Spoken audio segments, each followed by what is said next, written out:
Welcome to Jessum Guy's podcast. I'm Jessum Guy, and this is episode 7.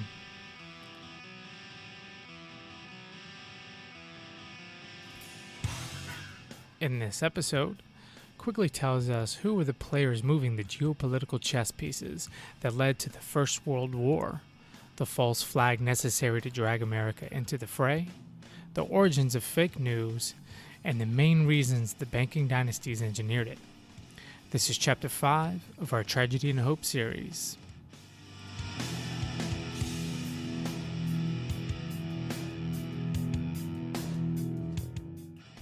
Alright, well, welcome back.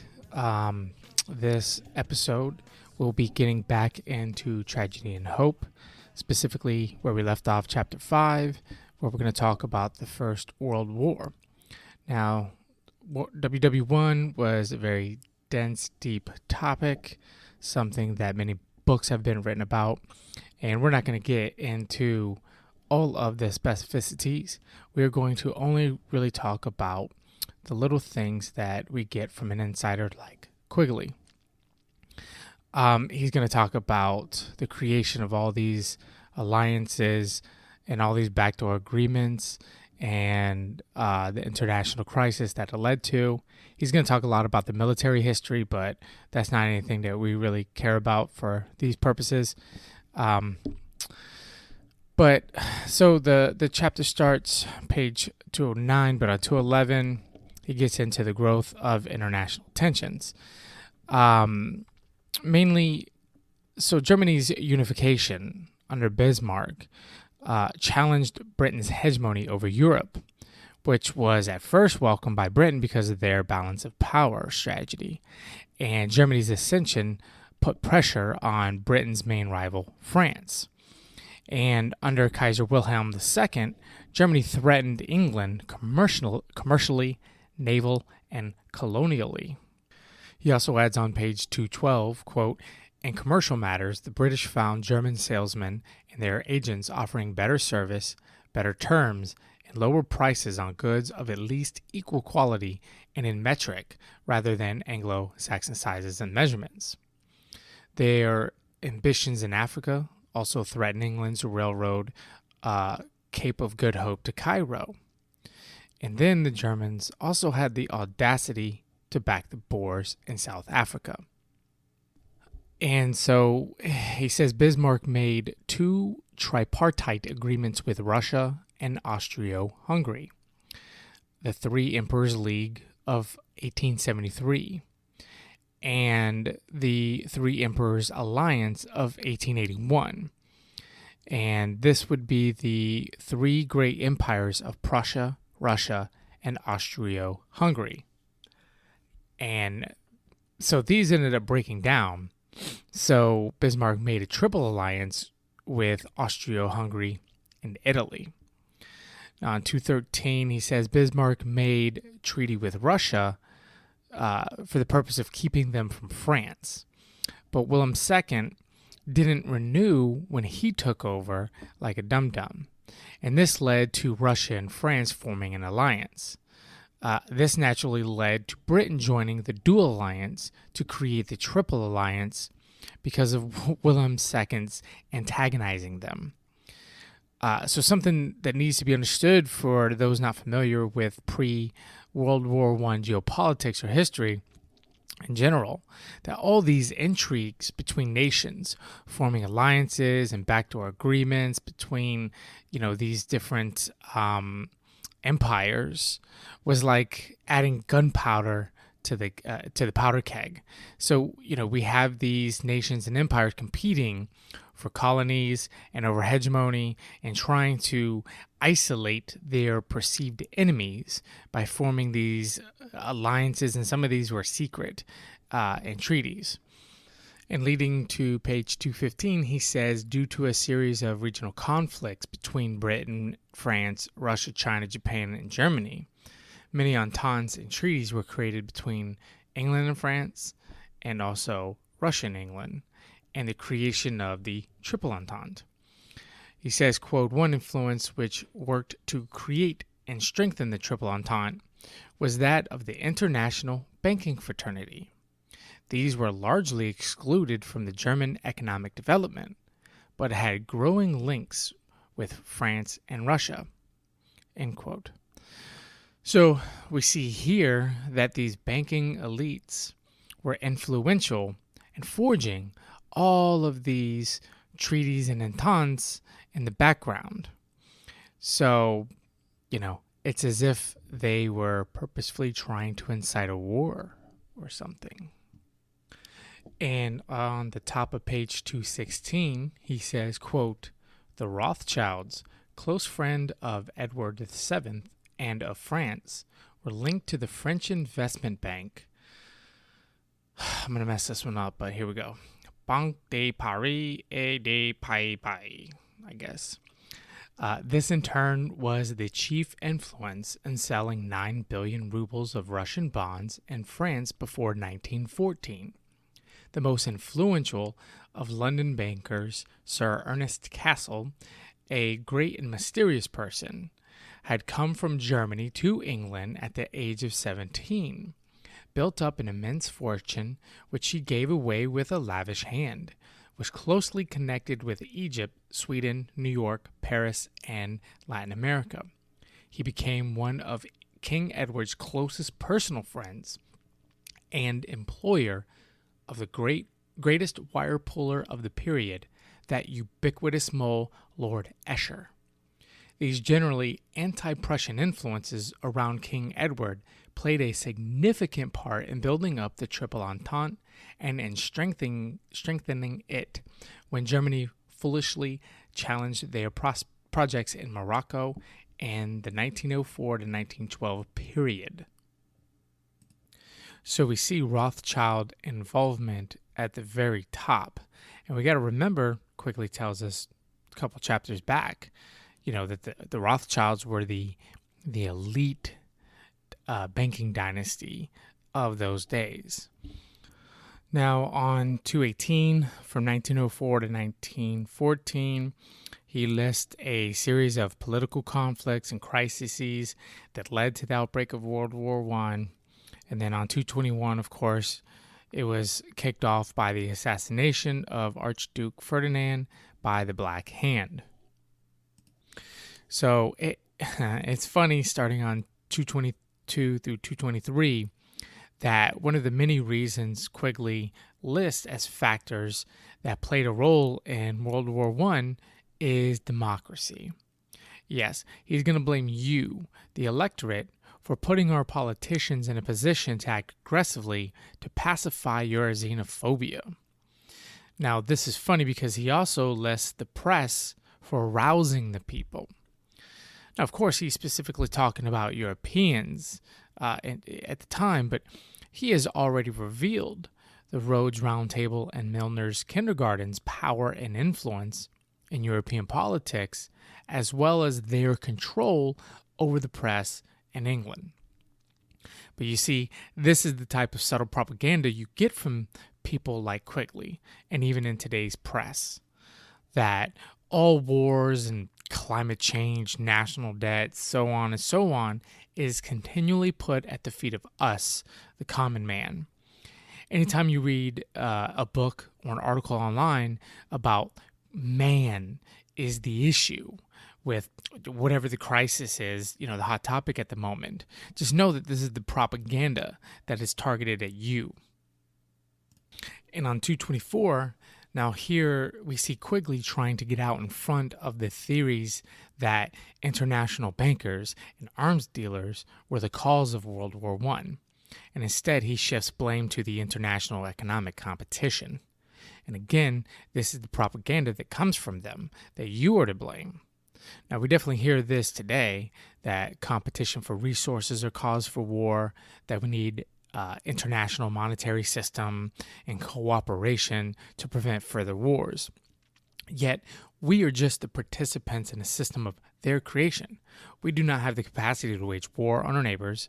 We do not have the capacity to compete for these resources. So this is the shit that we need to reject outright and hold these people accountable for their actions that lead to conflict. And so he goes into Duke Ferdinand's assassination and how Austrians thought the Serbian government were complicit.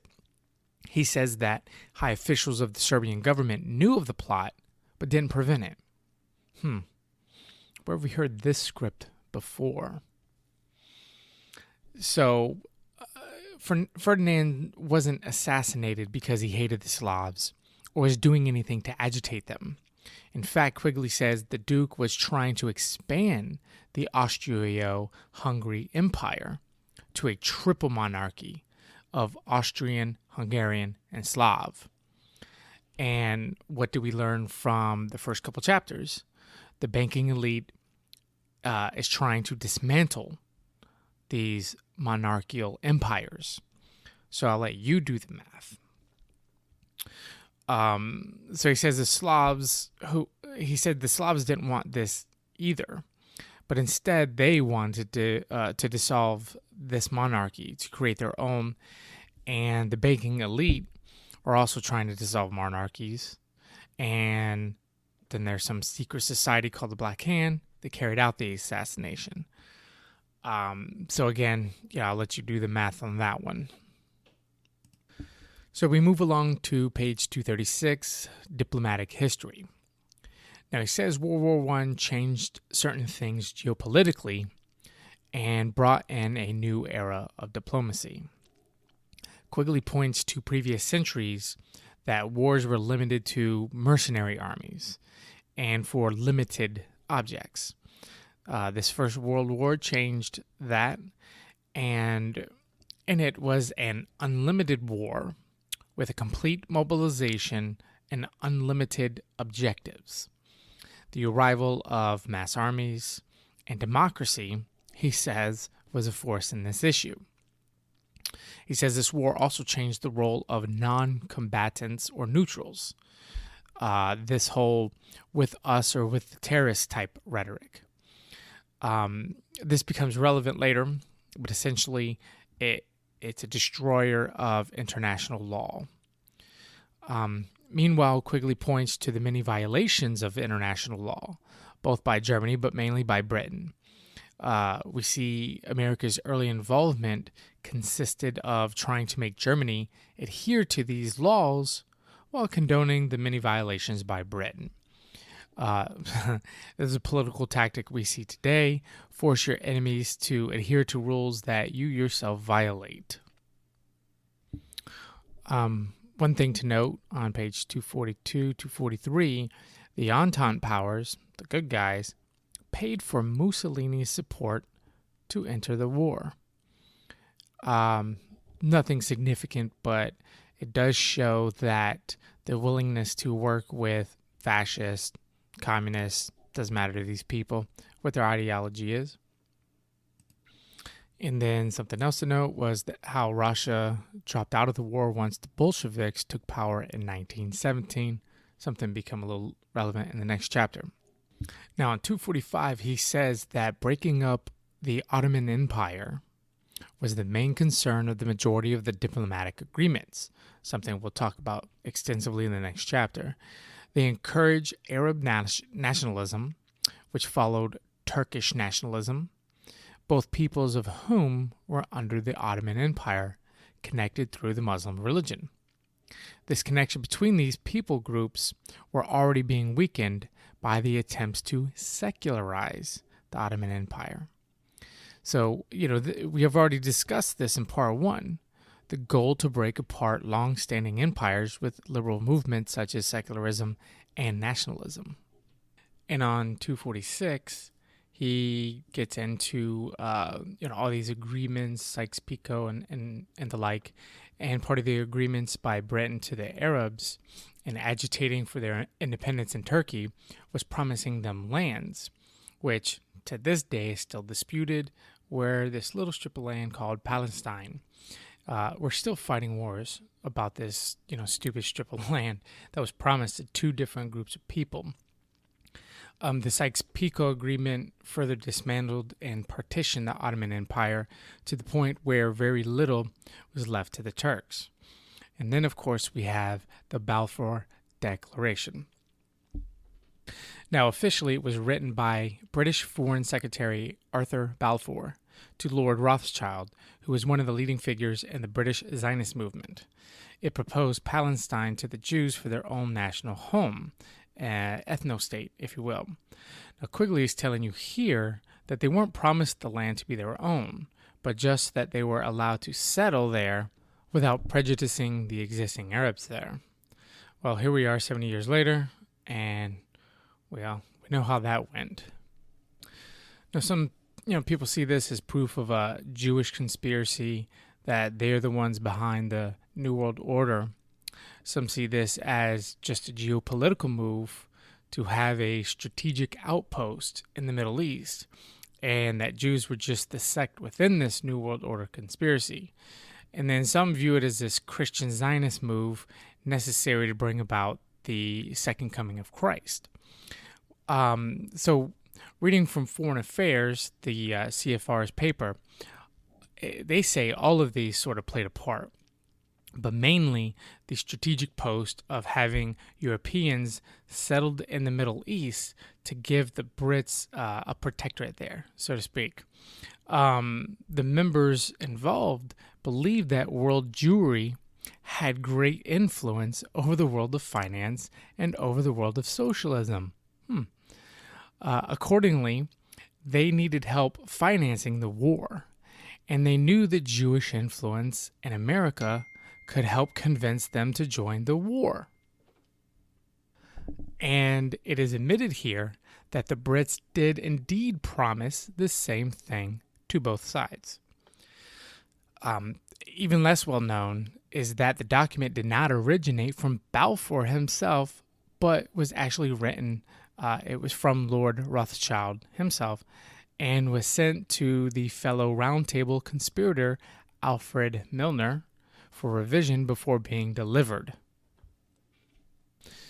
But you see, post-war, Britain and the victors dividing up all these territories for peoples with their newly found independence from long-lasting dynasties, as if they did it out of humanity for said oppressed people. But this is part of their playbook. If they want to weaken a rival state power, they foster nationalistic and ethno-narcissism for a group that resides within said state. They agitate to be recognized as oppressed and for their independence, thus splitting away from said state, and they become new state actors in the geopolitical scene. Then, of course, the elite have a more direct pipeline or access to whatever they desired within that state, as well as they've weakened a rival. And so when you see the U.S. today talking about human rights, supposedly oppressed peoples, this is what they're doing. So moving along to page 249, how did America get involved in World War I anyways? We know that they were an isolationist country at the time, didn't want anything to do with the war. And so Quigley here lists 4 reasons, 2 of which we are concerned with, and the other 2 I believe are BS. Number 1 is British propaganda within the United States, and the other is the international bankers eager to protect their loans and wartime profits. They couldn't let England lose this war. In terms of the British propaganda within the United States, many books have been written on this topic. Jay Dyer has 2 books extensively on film, and he talks about it quite a bit. So moving to 250, Quigley says America had no issue with British control of the seas and was actually a benefit to America, but their submarines threatened that. And Quigley even admits that the German submarines were acting in a retaliatory fashion to British violations of international law. Now, America was unsure of what German control of the seas would bring. And he notes that the Anglophilism of the influential class in America made it to where the average American could only see the world events through the British propaganda. But the event that finally got American citizens to support the war was, of course, the sinking of the Lusitania. Now, the official story was that this was a passenger ship that was carrying a few hundred Americans, and that the German belligerent submarines attacked and sank it without warning. But as Quigley has pointed out, British merchant vessels would attack submarines, they would fly false flags, and there was no way for German submarines to tell the difference between warships and merchant ships, and it was actually dangerous for them to try to wait to distinguish the difference when the merchant ships were told to attack submarines, which was a violation by the British. But he says, officially, the Lusitania was in fact constructed with government funds. Included in the Navy list, bases laid for mounting guns, carrying a cargo of 2,400 cases of rifle cartridges and 1,250 cases of shrapnel, and with orders to attack German submarines whenever possible. Now, only 128 Americans, which is obviously 128 too many, only 128 of them on that ship died. And Quigley admits it had more to do with the incompetence of the captain.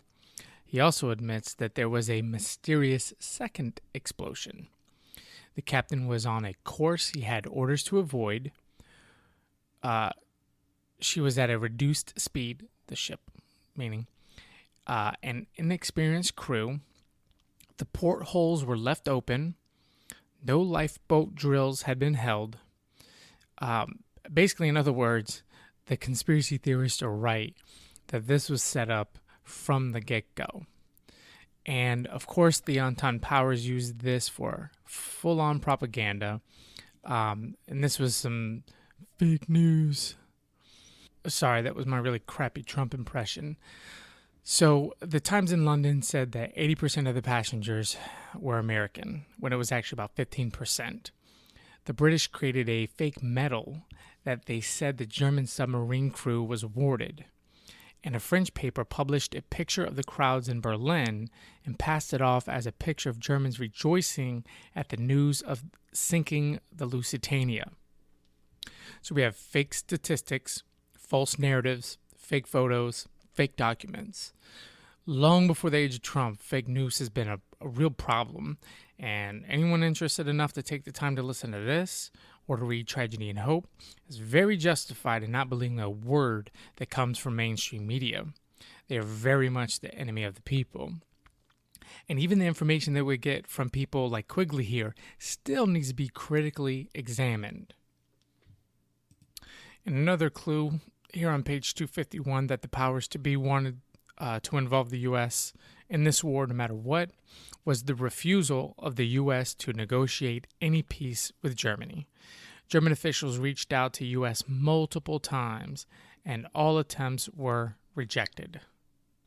Moving along to page 254, American entry into the war, as you should already know, led to the negotiated armistice of Germany and the acceptance of President Wilson's 14 points. But in the background of all this was a revolution in Germany. Now, what will come into play later in World War II was the Treaty of Versailles. This was doomed to fail from its inception. The German leaders felt stabbed in the back by international socialism and the international Jews, who we just read were indeed involved, which brought about the Balfour Declaration. Even though, here on 255, Quigley contradicts himself, and he says there's no merit in these contentions. And so moving along to the effects of World War I, as we have stated before in previous podcasts, the effect of the war had on society. And on page 256, Quigley states, quote, "There were profound modifications in finance, in economic life, in social relations, in intellectual outlook, and in emotional patterns. Nevertheless, these two facts should be recognized. The war brought nothing new into the world. Rather, it sped up processes of change, which had been going on for a considerable period and would have continued anyway, with the result that changes which would have taken place over a period of 30 or even 50 years in peacetime were brought about in 5 years during the war. Also, the changes were much greater in objective facts and in the organization of society than they were in the men's ideas of those facts or organization. It was as if the changes were too rapid for men's minds to accept them. Or what is more likely, that men, seeing the great changes which were occurring on all sides, recognized them but assumed that they were merely temporary wartime aberrations, and that when peacetime came, they would pass away and everyone could go back to the slow, pleasant world of 1913. This point of view, which dominated the thinking of the 1920s, was widespread and very dangerous. In their efforts to go back to 1913, men refused to recognize that the wartime changes were not more or less permanent. And instead of trying to solve the problems arising from these changes, set up a false facade of pretense painted to look like 1913 to cover up the great changes which had taken place.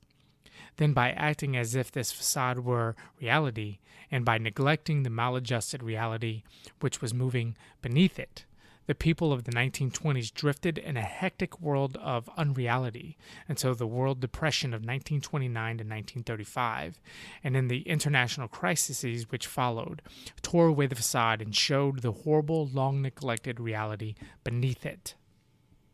Again, this was stated earlier in the book and in other talks. This was one of the many goals of the war, as we heard from Norman Dodd when he saw the minutes of the Ford and the Carnegie Foundations. Dodd also noted they had a concerted agenda to prevent society from reverting back to pre-war society. And again, we now understand this agenda. And so we see here that Quigley's analysis of the war and post-war, as he states it as sort of this inevitable progress of society, that this is just going this direction, it's just evolution.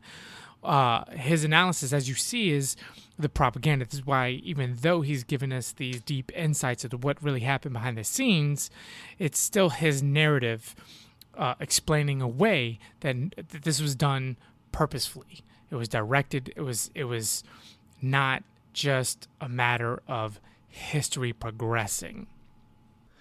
And this agenda, that all revolutionary movements, the wars, and even suggested here the 1929 Wall Street collapse that led to the Great Depression, were all engineered to break down traditional institutions and organized societies, to further push along the next stage, the next business phase, whatever you want to call it. And any study into the Masons and other secret societies reveals this sort of order out of chaos, or birth the new in the ashes of the old. The old system had to be broken down for this new elite banking dynasty class to take power. Now, I'm not here to advocate which system is better, just presenting what happened through the eyes of an insider. Another great change that needs to be understood was economic. On 256, 257, he describes at the time financial resources or currency was on the gold standard, where paper money could be converted to gold, which, according to all the experts, at the time would be exhausted within 6 months of the war. But all of the countries suspended the gold standard, which removed the limitation on the supply of paper money. Each country then borrowed from the banks to finance the war. Now, this should be old hat for those who study this type of subject, but it still needs to be stated. But read this and the following page to get an understanding of the relationship between goods, the money supply, prices, and inflation. On 257, he says prices rise because there were a larger supply of money that was competing for a smaller supply of goods, and rising prices or inflation became acute. Public debt got worse because the government was financing their activities by credit. like think national debt, like today. And because inflation is not only the increase in prices, but also the decrease in the value of money, it increases consumption and reduces saving or the creation of capital. Now, this led, according to Quigley, to the destruction of the middle class in Europe, who were the holders of bank savings, checking deposits, bond holdings, and such. But noticeably, one of the main effects the war had on the economy in America was to turn it into the service economy. And this is how the consumer society we now live in sort of got its jump start. And this also started toward the path of more managed or planned economy. No longer the invisible hand of Adam Smith. We do not have a laissez-faire economy, free market economy. We have a planned one that is under the guise of this free market capitalist one that everybody seems to think that we really have. So on 259, governments had to intervene in labor and wages. Due to higher demand for labor, higher wages, and demands for better pay, and at the height of women's suffrage, this led to women leaving their homes and families to join the workforce. Now, at the time, this seemed patriotic, but as you can see, flooding the labor market with new potential laborers is what's needed to drive down or even control wages. Now, this has had disastrous results for women in general, as well as relationships between man and woman. It is no accident that the leading capitalists of the day were behind women's suffrage. Quigley doesn't cover that, but he also notes the changes in appearance of women, short skirts, short hair, and so forth. You can read Bernays or even watch the documentary Century of the Self to understand that this wasn't just some natural progression. Bernays famously tells this story about how, he was the one behind getting it accepted for women to smoke cigarettes, freedom torches, and the like.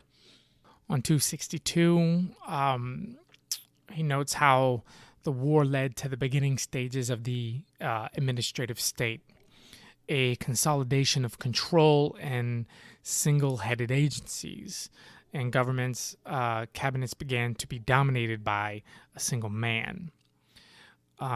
He notes domestic propaganda was necessary. Back then, it was more crude form, less sophisticated than it is now. He also notes spying was done by intercepting cables, opening people's mail, etc. Almost all information coming into America was controlled by the American Bureau of Information under Wellington House and was acting as an international news source. In Britain as well as America, they were able to cover up all of their own violations of the laws of war and cover up their own military mistakes, and at the same time publicize the violations of the enemies. Now, obviously, this should sound very similar to today. This never really ended with World War I. In fact, it's only gotten more pervasive and more sophisticated, as we're going to discover later.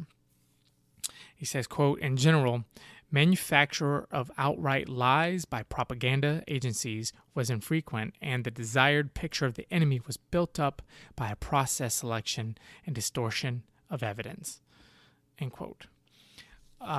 He talks about atrocity propaganda stories. He talks about Henry Charters. This guy created fake news that the Germans were cooking human bodies for glycerin and used a picture from 1905 in Russia to, quote, prove it, when the picture was actually from 1915 Belgians. And again, how similar did this sound to today? Like kids in cages, ring a bell? And on the last page, 264, he says, quote, on the whole, the relative innocence and credulity of the average person who is not yet immunized to propaganda assaults through the mediums of mass communication in 1914 made the use of such stories relatively effective, end quote. So you see, fake news has been around for a very long time and is often propagated by the, quote, good guys. I guarantee you that there are at least 3 things right now that you believe with all your heart to be true that probably came from fake news. And remember earlier when he says democracy was a factor in the war, that to pacify your xenophobia. Well, think about it. Why would you be xenophobic? Let's see. Non-stop propaganda telling you atrocity stories, like Germans boiling human bodies for glycerin and the like. So, again, we talked about this. It's going to blame you for the wars. It's always your fault. It's never them. Well, this is pretty much going to wrap up Chapter 5.